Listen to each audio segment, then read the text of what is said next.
They were looking for drugs and illegal aliens, but what they did was cause a 5-hour traffic jam on the only highway we got. We begged them to take it down, but they refused. When they did, we formally seceded from the United States. We took stale Cuban bread out to the Navy base and threw it at the officers when they got on duty. They'll be too concerned. They just picked it up and threw it back at us. But then we lowered the American flag in front of that post office I showed you and raised our own Republic flag. Now we immediately surrendered. We raised the American flag and requested $1 billion in foreign aid. We did not get it, but didn't think we would. We were looking for publicity. For that, we got it. CNN got a hold of it. A newspaper in Europe picked up the story and actually called us the conch that roared. Our government got embarrassed and they took that border patrol station down. We've been celebrating ourselves as a conch republic ever since. We have our own flag and we have our own motto. The motto of this island is, we succeeded where others failed. Welcome to the conch republic. I started to tour on the northwest end of the island, that's the Gulf of Mexico, approaching the south-southeast end of the island. This water ahead of us is the Atlantic Ocean. I want you to look at our ocean, because there's something missing on our ocean. Something very important is missing. I'll tell you what it is in 1 minute, but first I want to remind everybody that Key West was a Union city in the Confederate state of Florida. In 1860, 3 gunships out of Key West intercepted 3 slave ships on their way to Havana, Cuba. 1,400 souls were rescued and brought back to this island. 297 died. 297 freed slaves were buried in a mass grave. 297 souls were buried in a mass grave on the beach. They were buried on this beach on my left. You're going to see a sign that says African Cemetery on Beach Beach. And that's where these poor souls are buried. The survivors of those slave ships, their ancestors still walk this island. On the left is West Martello Tower. This is one of 3 old Martello forts that were built in the 1860s, surrounding the old harbor, protecting the Navy. And this is Higgs Beach coming up on the left, one of my favorites. All the sand and all the beaches in Key West is imported. We bring it in down from the central part of the state by the dump truck load and spread it out there just for you. Why? Because we don't have sand like that on the island. This is a coral rock we're living on. And if you're thinking, so what? Put that on the ocean again. What you need to turn coral rock into sand is what we don't have a lot of, and that's waves coming up on shore. That's the Atlantic Ocean with an 18 knots sustained wind out of the north blowing, but there's no waves. Now don't you find that a little unusual? Yeah. Of course it is. In 4 minutes, I'm going to tell you why our beautiful Atlantic Ocean is so fine. But first I want to talk about a very rich man. His name was Henry Morrison Flagler. Henry Flagler was the partner of John Rockefeller. And Henry Flagler built a string of hotels in Florida from St. Augustine all the way down to Port Dallas Crossroads. Today, they call that Miami. He connected those hotels with the Florida East Coast Railroad system. He finished the railroad to Miami in 1896 and then told his people, take the train to Key West. They did. It took 7 years to build. They had to build 47 bridges over open water and slop to connect our floating keys. One of those is 7 miles long. It cost the lives of 111 men to construct, and it cost Flagler $50 million to build. Now that is 1905 money. Do the math. But on January 1912, a train rolled into this island, and for the very first time in our island's history, we were connected to the mainland. And when Flagler got here, he built a hotel. On your left is Flagler's Hotel, the Casa Marina. It's made of imported German concrete. The roof is handmade Cuban barrel tiles. The lobby, if you can see it, is lined with Key West mahogany wood. Forget about it. I want to show you the side of the building. And of course there's a truck here, but I think you can see one of what I'm talking about. Look at the rain gutter coming down, but it disappears under the building. There's another one behind this truck. The rain gutter does come down, but it disappears underneath the building. Well, underneath the Casa Marina is a 750,000 gallon water cistern, and they still collect rainwater, and they still use it. No, they don't drink it, but when there's enough, the Casa Marina will water the entire grounds with collected rainwater. Okay, once more, dead ahead, the Atlantic Ocean. And again, there's not a wave in sight, and I'll tell you why. 7 miles off the shore of Key West is the longest living coral reef in the Americas. It breaks up those waves before they can get to us. Children, before we built a system of channel markers, buoys, and lighthouses, that reef out there used to break up something else. Like ships, wooden ships, a lot of them. When a wooden ship went aground off Key West, you hear this cry go up all over the island.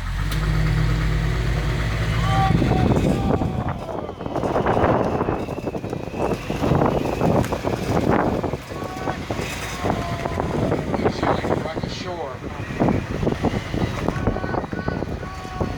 and every man with a boat would head for that reef. Now their first job was to save lives, and they'd save thousands. Because their next job was to make money. They made millions. The first man to the wreck at the lion's share, he was called the wrecking master, and he could receive up to 50% of whatever was salvaged from that vessel brought back to the ports of Key West. Everybody got their share, but it was because of the wrecking industry. By 1856, Key West was the richest city in the United States per capita, and we remained that way for 11 straight years. Channel markers, buoys, and lighthouses made wrecking obsolete. The last wrecking case heard in that big red building downtown was 1921, and the very next day, wrecked vessels on the reef became the job of a new organization to us. They called themselves the U.S. Coast Guard.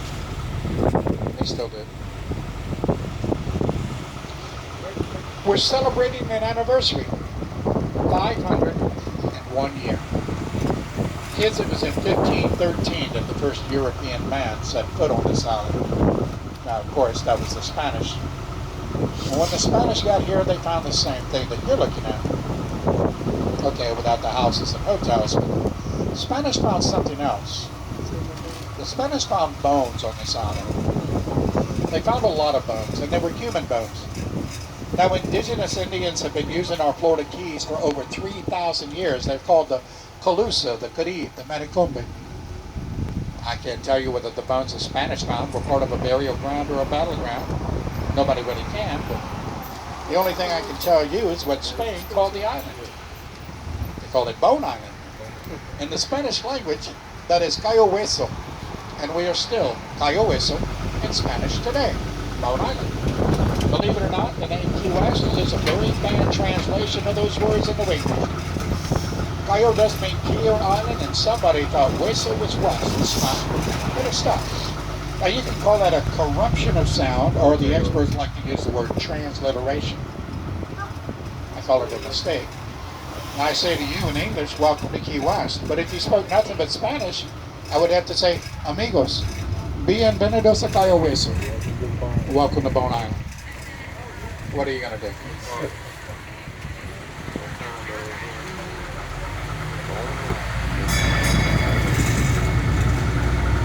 I'm not saying this to be vain, but I hope you guys remember that house I was born in, the one Mr. Gatto moved, because Eduardo Gatto had a son.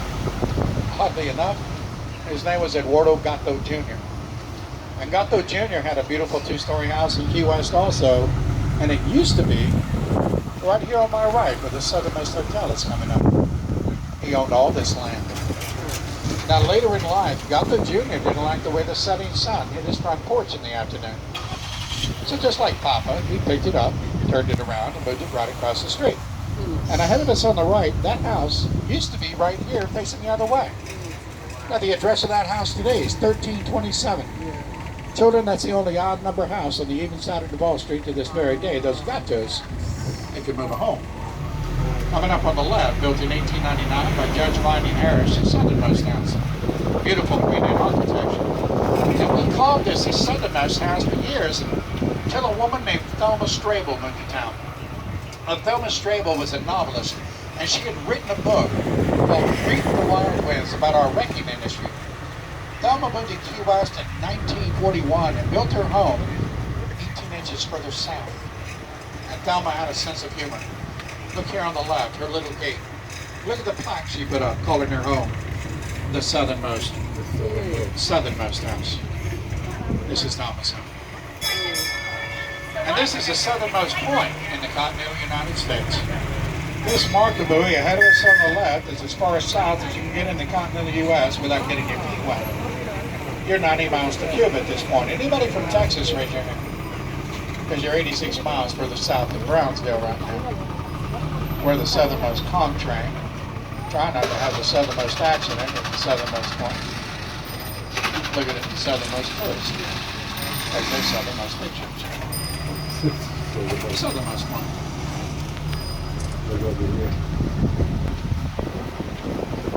I told you the Navy owns more property on this island than anyone. They do.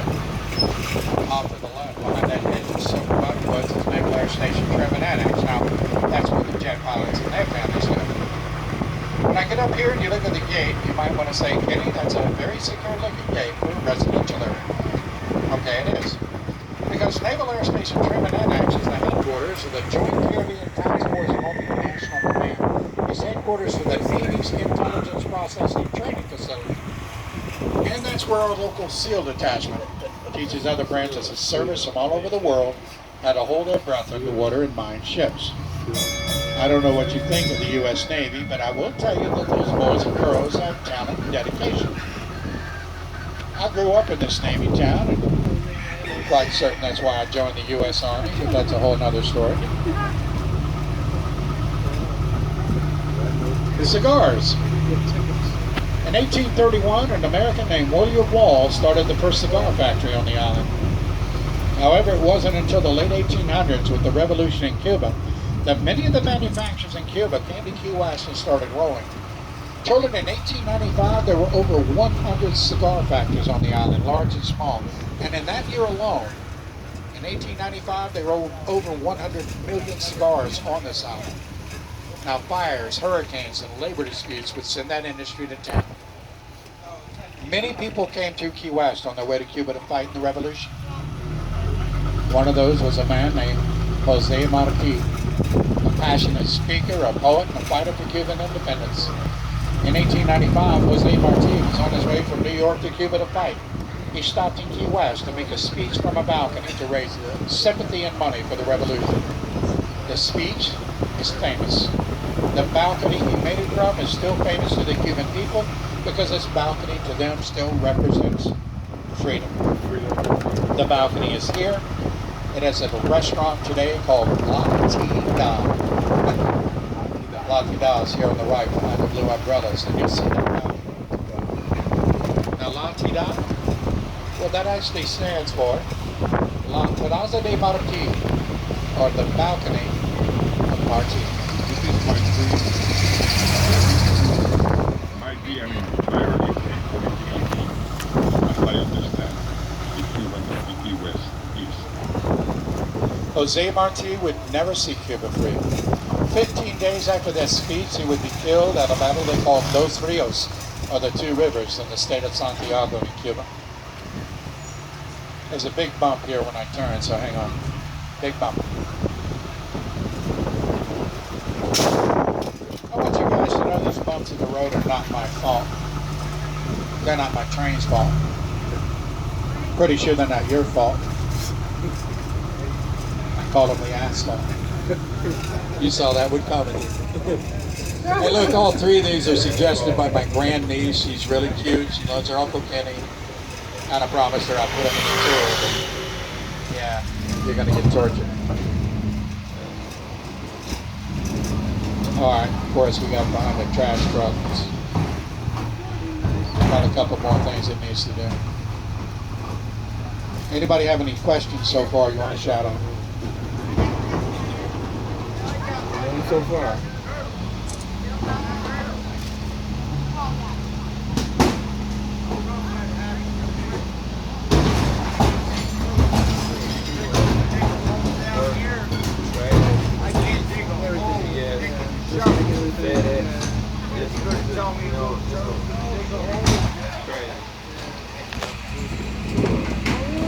So what is Key West Deposit of Refuge? Actually, we take it up to the next island up, which is Stock Island. Okay.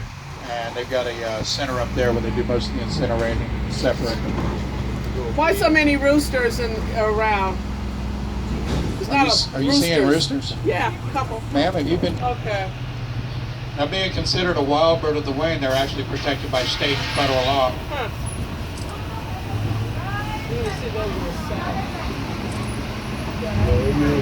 About 6 years ago, there was a woman from the San Diego Zoo that came to Key West, and they did DNA samples from the bloods of these chickens. And what they found out, that these chickens are actually some of the oldest wild jungle fowl left on the planet. They're protected by state and federal law because we are a bird sanctuary. No, they don't use them to fight, do they? They used to fight. Cockfighting is illegal. Okay. See me doing this? I hear you. But they do. They do what they do. Yeah, it does take place. It's actually when the cigar manufacturers came to Key West, many of the cigar manufacturers' laborers would bring roosters from Cuba, pretty much the same species, but cockfighting. It's one of the things they enjoy. I had no idea that this was going to take so long. I'm so sorry.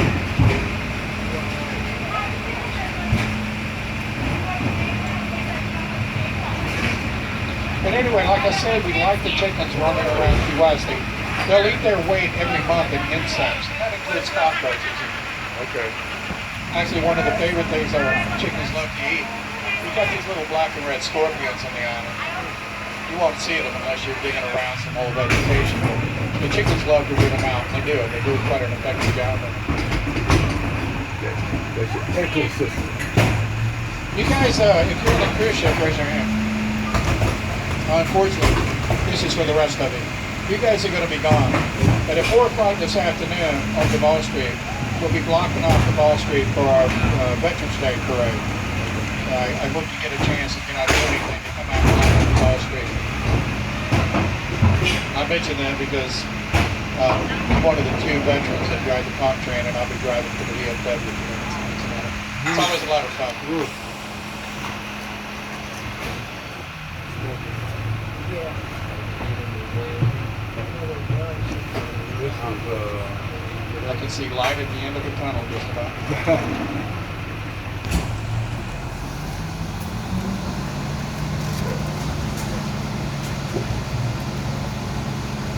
it made just a little garage for his car right there.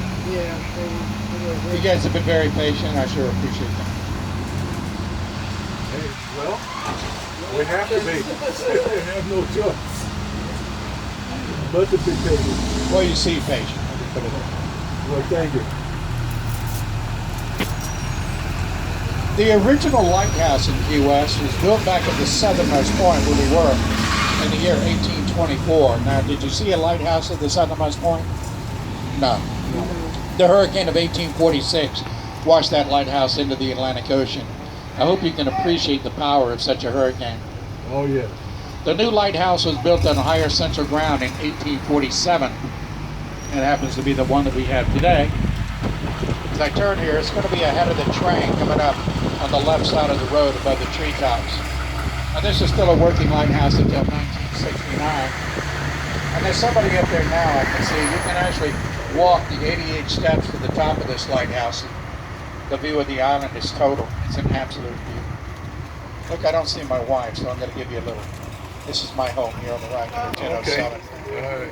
Little yellow one. We call it the coconut. It used to belong to my grandmother. It's ours now.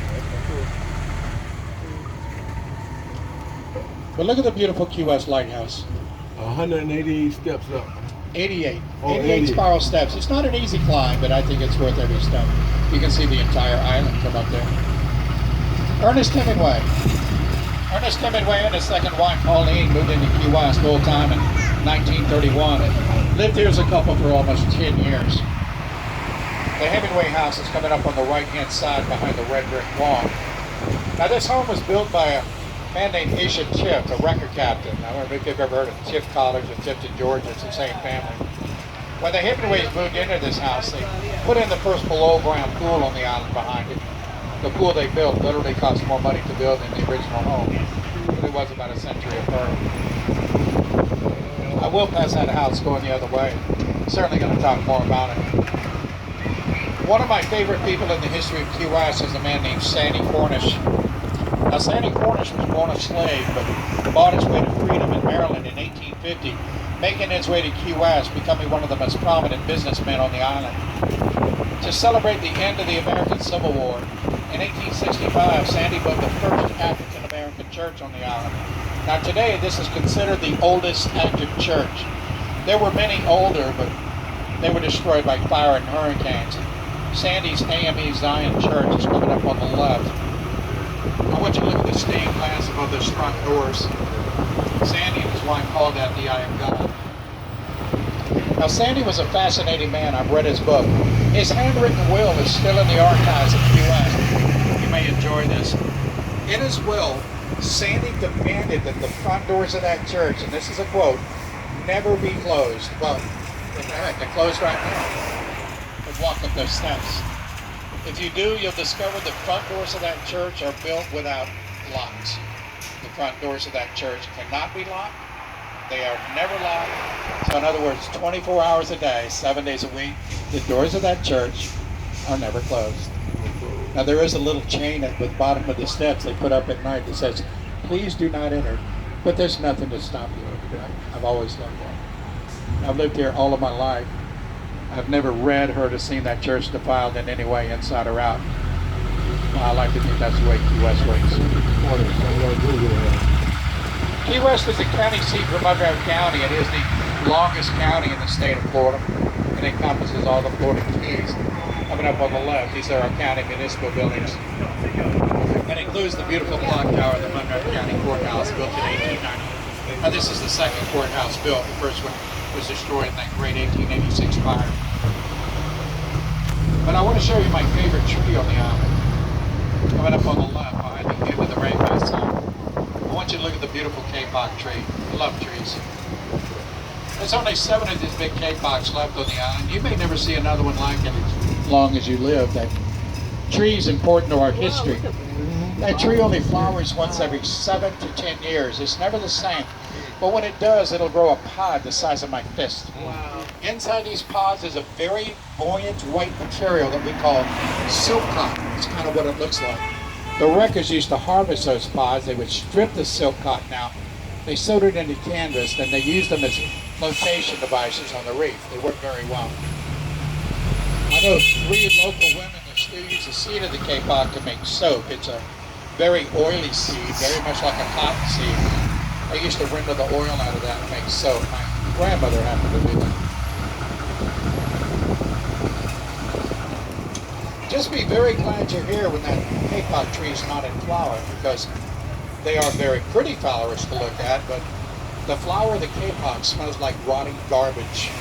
Speaking of garbage. And you can smell them all over the island, but that smell is what attracts a little brown bat, and that happens to be the only thing that pollinates the kapok. Now, unfortunately, the habitat of that bat in the Keys is going away exponentially, so we'll have to see what happens to those trees. I'm going to turn right here. As I do, I want you to look at the first 3 houses that'll be on your left. Not really so much the house. I want you to notice the bluish color that's painted under their porches. You'll see a lot of it on the island. You see the blue? We call that Haynes blue, and it does 2 things. 1, it scares away ghosts. 2, it scares away the wasp. A wasp won't build its nest under open sky. It looks for an overhang like a porch. But if you paint under the porch a bluish color, the insect is tricked because it imprints on color, and it'll think it's open sky above itself. They won't nest under those porches. It really works.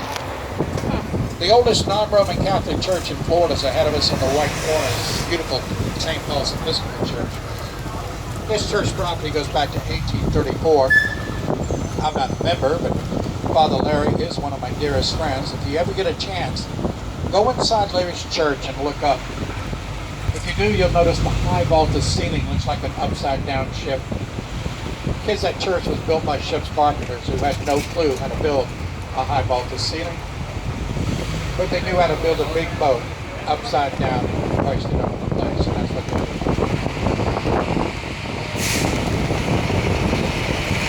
There's another church coming up on the right-hand side. It's the old Stone Methodist Church. This church was built in 1877 as a wood structure. After two major hurricanes, the congregation actually quarried the limestone from this very site and added later. Hang on. We are climbing the highest mountain on this island. Don't laugh if you're afraid of heights. When we get up here, do not look down to the left. You just get dizzy and fall off the train. Now I'm going to be turning on this mountain. We're still climbing. We made it.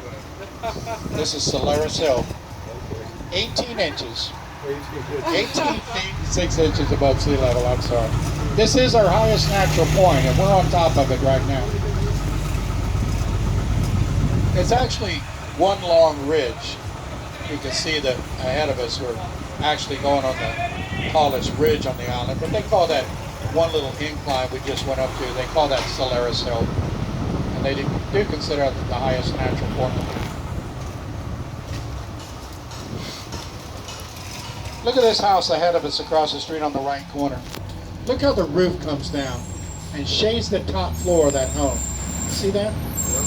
They call that an eyebrow house, and they thought it kept the home cooler. You'll see a lot of those in the island, and you won't find those anywhere else except Key West. See if you can find one. Find an eyebrow house, I'll give you a wooden nickel. You see one just shouted out.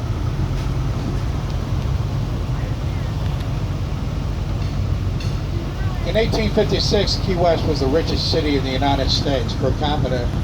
Well, it was all due to the wrecking industry. I hate to bore you with my relatives, but there was one named John Lowe Jr. He was a wrecker captain. He was one of the rich people of the family. He became a wrecker captain, and a very good one. And John Lowe Jr. built the largest house on the island with wrecker money. It's still the largest house on the island. It still belongs to the Lowe family. It's coming up on the left-hand side of the train as I turn. When you look at Captain Lowe's house, I want you to notice the little house on the top of the house. In New England, they call that a widow's walk, and down here we called it a captain's walk.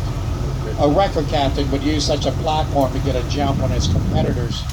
Remember that the first one to the reef got the lion's share of the booty.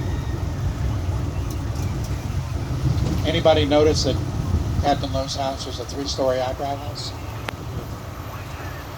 Oh, it was. I turned it on to Simonton Street. This is named for John Simonton. It was John Simonton and John Whitehead who were the first American owners of this island. In 1819, Florida had become a territory of our United States. The man who owned this island was Spanish. His name was Juan Pablo Salas, but he saw no future on the island. It was much too close to an American territory. So he sold it to John Simonton and John Whitehead.